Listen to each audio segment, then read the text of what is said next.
जितने लोग हैं काफी हैं, क्योंकि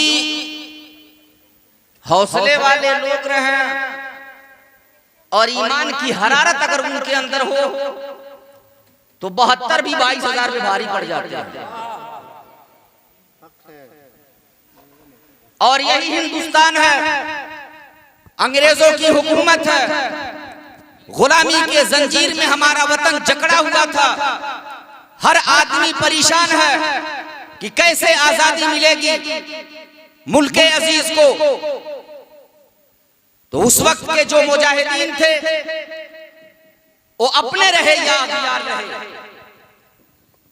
मिलकर के बातें की। खुद गांधी ने कहा कि हमारे पास एक नजरिया है, हम इस वतन को आजाद करा सकते हैं।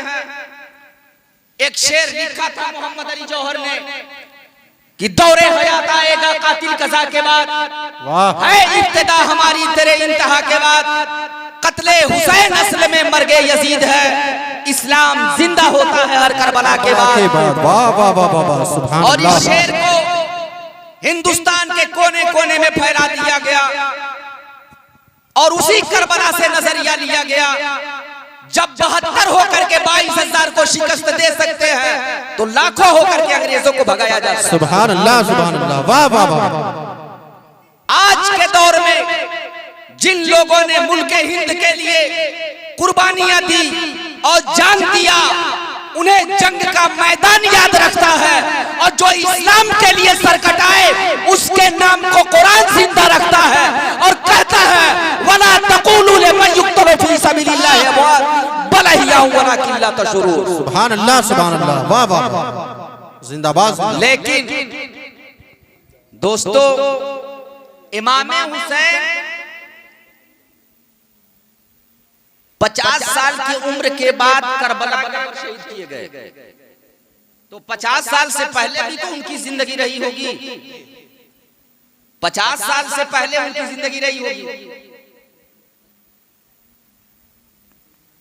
आज के दौर में इतना आसान है कि अगर हाजी हज करने जाए या उम्रा करने जाए,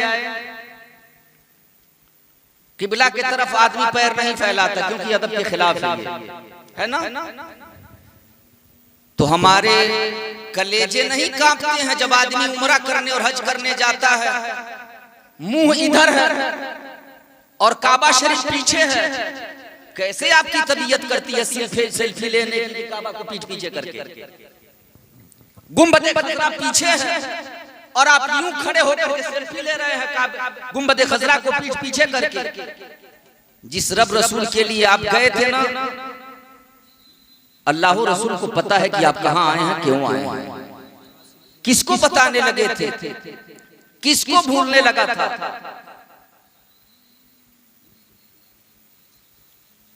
इमाम हुसैन करबला जाने से पहले भी उनकी एक मुकम्मल जिंदगी है, सीरत। 25 हज पैदल चल के किया है इमाम हसन हुसैन। बेशक ये सीरत भी हमें पढ़नी चाहिए। 3 दिन में मुकम्मल कुरान मजीद खत्म कर दिया करते थे। ये सीरत भी हमें पढ़नी चाहिए, अमल करनी चाहिए। सुभान अल्लाह। और अहले बैत की मोहब्बत, अली फातिमा हसन हुसैन की मोहब्बत, ये फुरूई मसला नहीं है, ये जरूरियाते दीन में से है। जैसे वजू रहेगा तो नमाज होगी, बगैर वजू के नमाज मुकम्मल नहीं। ठीक इसी तरह से सीने में आपके अहले बैत की मोहब्बत होगी तब जाकर के ईमान मुकम्मल होगा। जो आयत करीमा मैंने पढ़ी है, शान नुज़ूल देखना। आका करीम सल्लल्लाहु अलैहि वसल्लम पहले तिजारत करते थे, लेकिन दीन का जब काम ज्यादा बढ़ा तो आपने तिजारत करना छोड़ दिया। सहाबा किराम ने देखा कि घर में 9 अज़वाजे मुतहरात हैं, आने वाले मेहमानों की कसरत है, खर्चा ज्यादा है, लेकिन आमदनी थोड़ी है। लेकिन सच तो यही है, दो जहां के शाह हैं, वो पास कुछ रखते नहीं, दो जहां की नेमतें हैं उनके खाली हाथ। सुभान अल्लाह। दो जहां की नेमतें हैं उनके खाली हाथ में। हुजूर का ये फक्र फक्रे मजबूरी नहीं है, इख्तियारी है। हुजूर ने खुदा से मांग करके लिया है। आप तारीख पढ़ लीजिए, जो मुअर्रिख ये लिखता है कि हुजूर के घर में 2-2 महीना चूल्हे में आग नहीं जलती थी, वही 4 सफा पलट करके लिखता है कि कोई भी साइल दरवाजे पे आया है तो झोलियां भर करके दी गई। 4 सफा पहले लिख रहा है कि 2-2 महीना चूल्हे में आग नहीं जलती है, और वही 4 सफा आगे लिखता है कि दरवाजे पे कोई आया है तो भर करके दिया गया।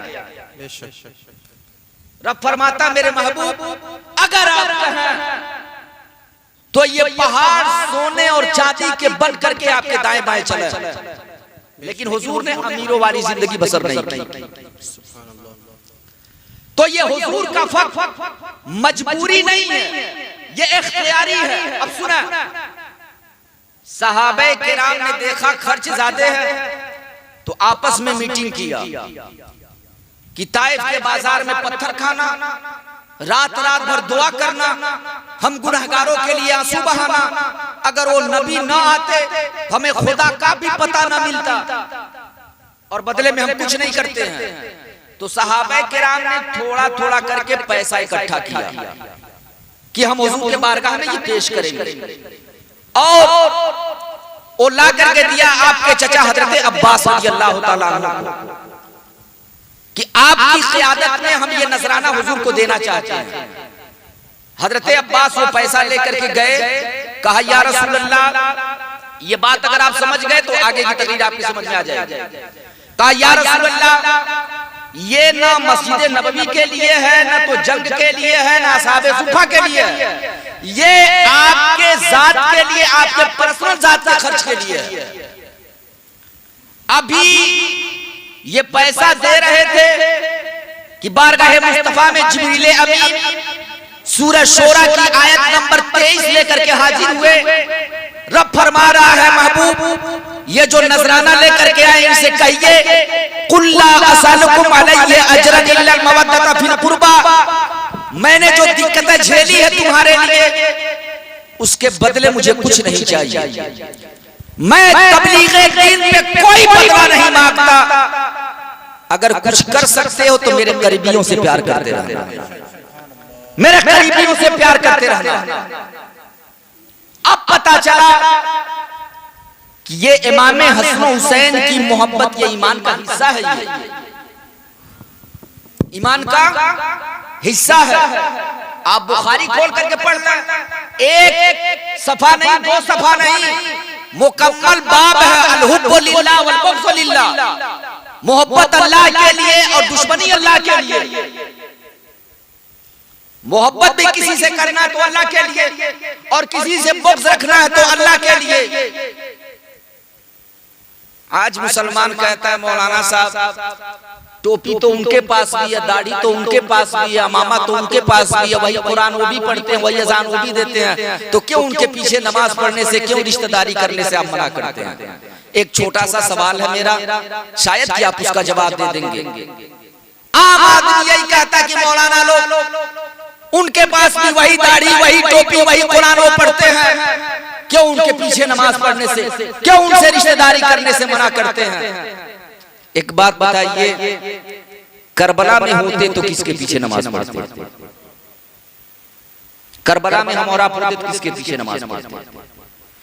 जो अज़ान हुसैन दे रहे हैं वही अज़ान यजीद दे रहा है, जो कुरान हुसैन पढ़ रहे हैं वही कुरान यजीद पढ़ रहा है, जो नमाज हुसैन पढ़ रहे हैं वही नमाज यजीद पढ़ रहा है। किसके पीछे हम नमाज पढ़ते हैं? सवाल पैदा होता है। सीधा साधा जवाब ये है, हमें दाढ़ी, टोपी, कुर्ता, अमामा और लंबे लंबे सजदे नहीं देखना है, हमें बस ये देखना है कि सामने वाला अगर मुस्तफा का वफादार होगा तो हम हाथ बांध करके खड़े हो जाएंगे, और अगर मुस्तफा का गद्दार होगा तो हम लात मार करके बाहर चले आए। अगर वो मुस्तफा का वफादार है तो कुरान ने कह दिया कि इनसे प्यार करना है, मोहब्बत करना है। और मोहब्बत आपके घर में एसी हो, फ्रिज हो, कूलर हो, बैंक अकाउंट में अरबों खरबों पैसा पड़ा हो, दरवाजे पे 10-10 फोर व्हीलर हो, हर सहूलत घर में मौजूद हो, सब कुछ मियां बीवी में न बनती हो, घर चल जाएगा। सब कुछ हो घर में, मियां बीवी में न बनती हो, मोहब्बत न हो, घर चलेगा? नहीं चलेगा। बताइए, बगैर मोहब्बत के एक घर नहीं चल सकता है, तो बगैर रब रसूल की मोहब्बत के दीन और दुनिया कैसे हमारी समझ सकती है? मैंने कहा ना, मैं आपके सामने जुमलेबाजी और चीखने वाली तकरीर कर सकता हूं, लेकिन उससे क्या मिलेगा? आप नारा लगाएंगे, सुभान अल्लाह कहेंगे, और अगर मुझको राजी करने के लिए आप सुभान अल्लाह कहते तो आपको सवाब नहीं मिलेगा। सुभान अल्लाह खुदा को खुश करने के लिए कहना है।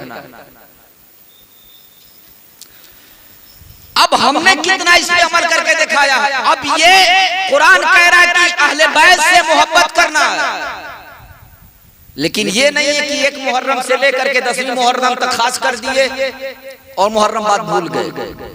क्या है अपने पास? न सजदे हैं, न इबादत हैं ज़्यादा। हो सकता है उनकी वफादार ही कल बरोज़े महशर काम आ जाए, हमारे हम बच जाएं। हो सकता है हमारे हाथ में खड़े होकर के कह दे, नाना जान था तो गुनहगार, लेकिन आपके नवासे का ये वफादार था, मैं इसकी सिफारिश कर रहा हूं। सहाबा किराम में जो सबसे तगड़े सहाबी गुजरे हैं उन्हें उमर बिन खत्ताब कहा जाता है, जिनका नाम सुनकर के शैतान भी रास्ता बदल जाए। लेकिन एक बात जान लीजिए, हर जगह अपनी डिग्री, अपनी सलाहियत और अपना मनसब नहीं बघारना चाहिए। मतलब कि आपके इमाम साहब स्टेज पे खतीब हैं, मस्जिद में इमाम हैं, यहां ये मुकर्रिर हैं, लेकिन घर में ये मुकर्रिर नहीं है। घर में किसी बीवी के शौहर हैं ये, किसी माँ के बेटे हैं ये, किसी बच्चों के बाप हैं ये। अब हम यहाँ तो खतीब बन करके आए, अब घर भी जाए तो बच्चों से कहें सब लोग लाइन में लग जाओ, सब लोग सैल्यूट करो, हाथ चूमो, तो भैया वो बच्चे तो इंतजार कर रहे थे ना कि आएंगे तो हम सीने पे खेलेंगे, तो वहां भी जाकर के आप बन गए मुकर्रिर साहब। हर जगह अपना मनसब, अपनी काबिलियत नहीं बघारना चाहिए, कहीं झुकना भी जरूरी होता, कहीं अपने डिग्री को, अपने सनद को साइड रख दिया जाता है। हजरत उमर 22 लाख मरब्बा मील की दूरी पे हुकूमत, घर के अंदर मीटिंग हो रही थी, बड़े बड़े वजीर, बड़े बड़े सफीर आए हुए थे, मीटिंग हो रही थी, और अचानक आपके बेटे अब्दुल्ला इब्न उमर दरवाजे पे आए, कहा अब्बा थोड़ा सा काम है। तो उमर ने डांट दिया, कहा बेटे वहीं दरवाजे पे खड़े रहो, और जब तक मीटिंग खत्म ना हो जाए अंदर ना आना, और कोई और आए तो आने भी मत देना।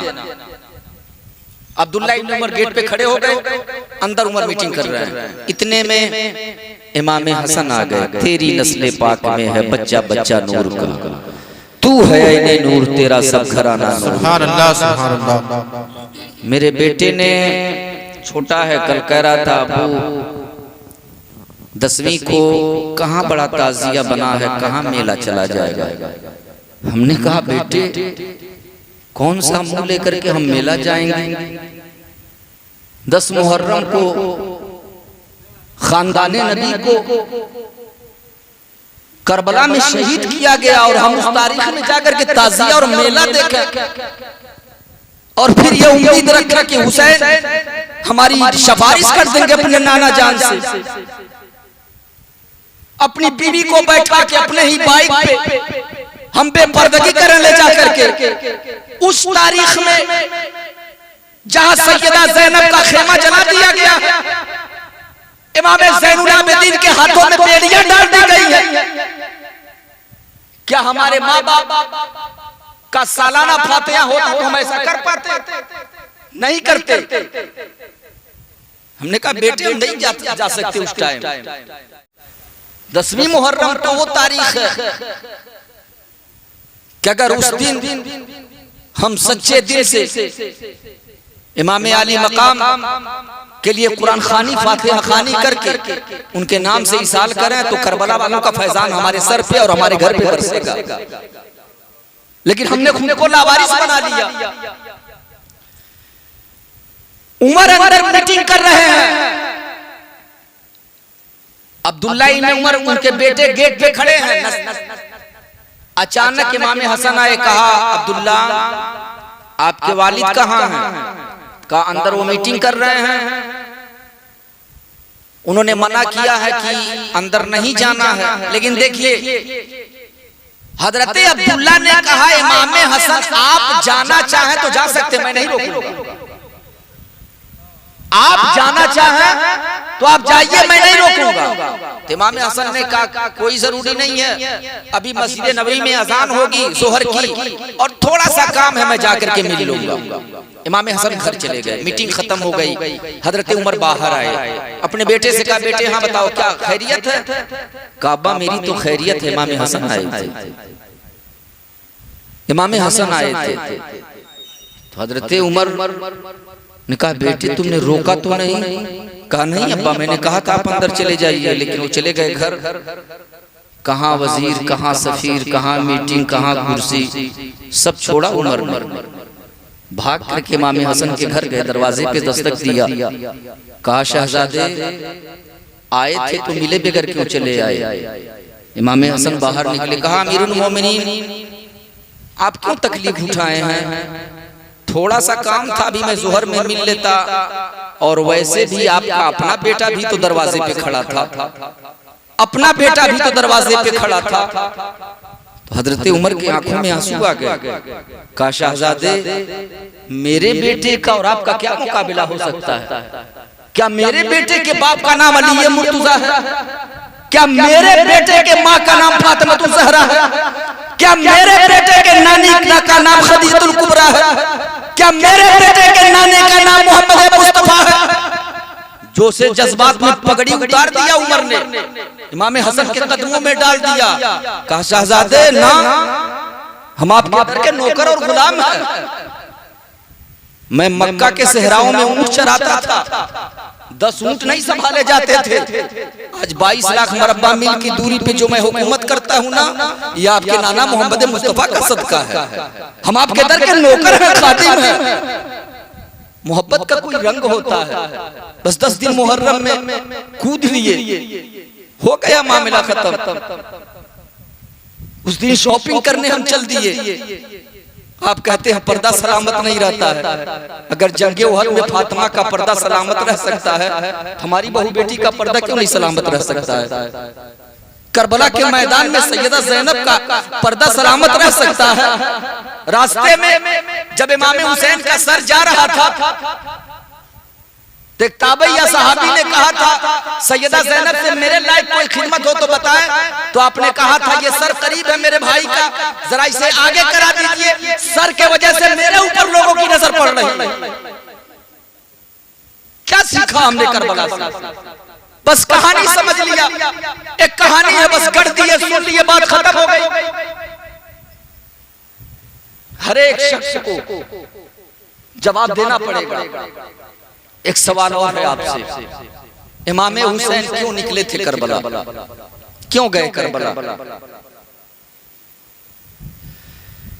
अलबिदाया व निहाया पढ़ना, असुबुल हुदा व रिशाद पढ़ना, इब्ने असीर पढ़ना, इब्ने कसीर पढ़ना, इब्ने इसहाक पढ़ना, सीरत की और सहाबे किराम के सीरत पे जितनी किताबें पढ़ना चाहे पढ़ना। यजीद शराबी था, खुद इमाम हुसैन ने अपनी आंखों से देखा था। यजीद मुजरे देखता था, जिसे आज के दौर में ऑर्केस्ट्रा कहते हैं, औरतों का नाच देखता था। यजीद जुआ खेलता था, जुआड़ी था। इमाम हुसैन ने कहा ना, जुआड़ी कभी मुसलमानों का हुक्मरान और इमाम नहीं बन सकता। शराबी कभी मुसलमानों का हुक्मरान नहीं बन सकता। इमाम हुसैन शराबी, जुआड़ी और जानी और मोजरा देखने वाले के खिलाफ उठे। पलट करके आपसे सवाल करूंगा, यजीद चूंकि मुजरा देखता था, नाच देखता था, आज भी अगर शादी विवाह में अगर हमारे दरवाजे पे गाना बजता है ना, ऑर्केस्ट्रा बजता है, या हमारे मोबाइल में गंदगी भरी हुई है, तो हमें 50 फीट ताजिया बनाने से कोई मतलब नहीं। इमाम हुसैन एक नाच गाना करने वाले यजीद के खिलाफ उठे, अपना खानदान कटा दिया। अगर आज भी ड्रीम 11 के नाम पे हमारा नौजवान या ताश के पत्ते उसके हाथों में है, तो अब्बास के बाजू तो करबला में फड़कते होंगे कि जिस उम्मत के लिए मैंने बाजू कटा दिया वो जुआरी हो गई। आज भी अगर हमारी बहू बेटियां बेपर्दगी करती हैं, तो सैयदा ज़ैनब तो अपने मजार में तड़प जाती होंगी, जिनके लिए हमने अपने औनो मोहम्मद को लुटा दिया। आज जिन्होंने मेरी सीरत छोड़ करके दुनियादारों के नक्शे कदम पे चलना शुरू कर दिया, क्या सीखा हमने करबला से? अगर आप भी हमारे माशरे में शराब नोशी अगर आम है, बियर के फैशन के नाम पे अगर नौजवान शराब को और नशा को हाथ लगाता है, तो आप खुद फैसला करके बताइए, यजीद शराबी था और उस शराबी के खिलाफ हुसैन उठे, तो अगर हमारा नौजवान भी शराब पिए या मुसलमान शराब पीता है, तो बताइए हमारी सोच हुसैनी है या यजीदी है? हमारे भी दरवाजे अगर नाच गाना होता है, तो हमारी सोच हुसैनी है या यजीदी है? अगर हम भी जुआ खेलते हैं, तो बताइए हमारी सोच हुसैनी है या यजीदी है? सही मायने में हमें हुसैन की सीरत पढ़नी होगी और उस पे अमल करना होगा।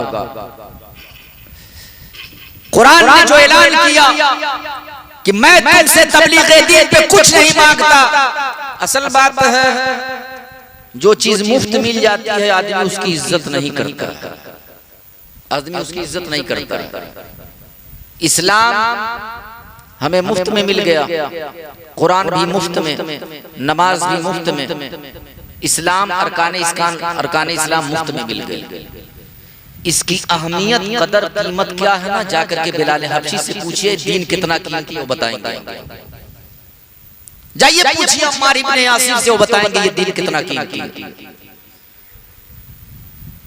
जाइए करबला और जाकर के अब्बास बरदार से पूछिए, वो बताएंगे ये दीन कितना कीमती है और कैसे चला है और कैसे बचा है। और जाकर के कभी दूर ना जा पाइए तो जाइए बहराइच शरीफ और पूछिए सैयद सालार मसूद गाजी से, हुजूर 18 साल की जवानी में आपने अपनी गर्दन क्यों कटा दी? तो बताएंगे ये इस्लाम कितना कीमती है। इसलिए मेरी गुजारिश है कि सिर्फ मुहर्रम के महीना में नहीं,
हेलो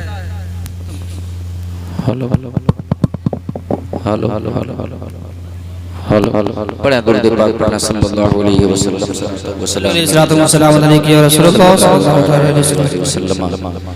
इसलिए मेरी मुअद्दबाना गुजारिश हो पीली है कि जब तक वक्त नहीं है कि मज़ीद आपसे बात की जाए, जब तक जिंदा रहे तब तक अहले बैत की मोहब्बत अपने सीने में बसा करके रखें। देखें, कोशिश करें कि 10 रोज़ा मुहर्रम शरीफ का रखा जाए, और अगर 10 नहीं रख सकते हैं, चाँद हो चुका है, जिन्हें रोज़ा रखना है वो कल से रोज़ा रखेंगे, और अगर 10 रोज़ा आप नहीं रख सकते हैं तो कोशिश करें कम से कम 9वीं 10वीं को रोज़ा रखा जाए। सादात किराम और आले रसूल का अदब व एहतराम हम पे लाजिम है। सैयद का अकीदा जब तक हद कुफ्र को न पहुंचा हो तब तक उसकी ताज़ीम लाजिम होती है। जी, अगरचे वो बेअमल। एक बात लास्ट में सलातो सलाम पढ़ना है। हजरत ख्वाजा कमरुद्दीन सयालवी रहमतुल्लाह अलैह एक बार रावलपिंडी के इलाके में तशरीफ ले गए, तो जो वहाँ इमाम साहब थे, आलिम थे, हाफिज थे, कारी थे, और सबसे बड़ी बात ये थी आले रसूल सैयद थे, और ये ख्वाजा कमरुद्दीन सयालवी अल्लाह की वली हैं। तो उन्होंने आप मगरिब की नमाज हो रही थी, नमाज पीछे पढ़ रहे हैं और सैयद साहब नमाज पढ़ा रहे थे। अचानक ऐसी गलती हो गई नमाज में कि सबको पता लग गया, मुक्तदियों को, कि नमाज हुई नहीं, नमाज हुई नहीं है। इमाम साहब ने, सैयद साहब ने सलाम फेर दिया। अब लोग ये सोच रहे थे कि कौन बताए सैयद साहब से कि नमाज नहीं हुई है। सब लोग लगे देखने ख्वाजा कमरुद्दीन सयालवी को कि हजरत आप ही कुछ बताइए कि नमाज नहीं हुई है। तो उन्होंने कहा, यार आम आदमी होता तो मैं डायरेक्ट बता देता, ये आले रसूल है, जुमला तलाश रहा हूं, जुमला तलाश रहा हूं, कोई जुमला मिले तो मैं कहूं। थोड़ी देर सर झुकाए रहे, कहा लो भाई जुमला मिल गया है, मैं लुकमा देने जा रहा हूं, बताने जा रहा हूं। अपने जेब से 100 का नोट निकाले और सैयद साहब के पास गए, सलाम किया, दस्तबोसी की, कहा हजरत नमाज आपने पढ़ाई है, बड़ा लुत्फ आया है, यही नमाज एक बार और पढ़ा देते तो लुत्फ आ जाता। सादाते किराम का अदब किया जाए, उनकी ताज़ीम किया जाए, उनसे फैज़ लिया जाए। अब देखें, हम ये आस्तीन चढ़ा करके क्या कि हम बताएंगे कि शान अहले बैत, भैया हम क्या बताएंगे? जिनका तज़किरा कुरान कर रहा, हम क्या बताएंगे? हम बताएंगे शान फातिमा क्या है, हमें तो उनका तज़किरा करके फैज़ लेना है। हम बताएंगे शहीदों का मकाम क्या है, हम क्या बताएंगे? हमें तो उनका फैज़ लेना है। रब कदीर की बारगाह में दुआ है कि मौला हुसैन के नक्शे कदम पे हमें और आपको चलने की तौफीक और रफ़ीक अता फरमाए, और सिर्फ ये 10 दिन नहीं बल्कि जब तक ये ज़िंदगी रहे, जब तक सांस चलती रहे, अहले बैत की मोहब्बत और मदीने वाले की रसूल की मोहब्बत में और आप जिंदा रहें, और जब हमारा खात्मा हो ईमान पे खात्मा हो। रब कदीर की बारगाह में दुआ है, जो मैं कह सका अल्लाह ताला कबूल फरमा ले। जहाँ भूल गए अमदन सहवन मानन लफ्ज़न या सबकत लिसानी की बुनियाद पे कोई खामी गलती लफ्ज़िश हुई हो या शरीयत के खिलाफ कोई जुमला निकला हो, अस्तगफिरुल्लाह रब्बी मिन कुल्लि ज़ंबि व तूबू अलैहि, हक़ ला इलाहा इल्लल्लाह मुहम्मदुर रसूलुल्लाह सल्लल्लाहु तआला अलैहि वसल्लम। इस्लाम मिट रहा था, बचाया हुसैन ने, बुझता हुआ चिराग जलाया हुसैन ने, भाई भतीजे बेटे को कुर्बान कर दिया, लाशा खुद हर एक का उठाया हुसैन ने, कांपी जमीन अर्श का सीना लरस गया, असगर को जब लहद में उतारा हुसैन ने। अस्सलामु अलैकुम।